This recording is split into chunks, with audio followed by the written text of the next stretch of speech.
আমি এবার ধরে না খারাপ করে যাইছি আমার কি অসুবিধাটা হচ্ছে জানছি কি সুন্দর গেন্দা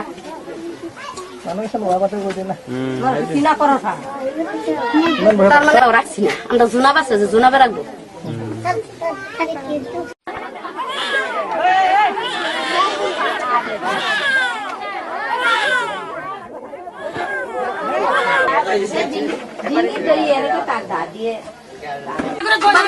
আমি এবার ধরে না খারাপ করে যাইছি আমার কি অসুবিধাটা হচ্ছে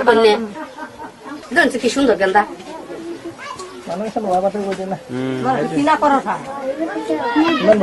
রাখছি না আমরা জুনা বাসে যে জুনাবে রাখবো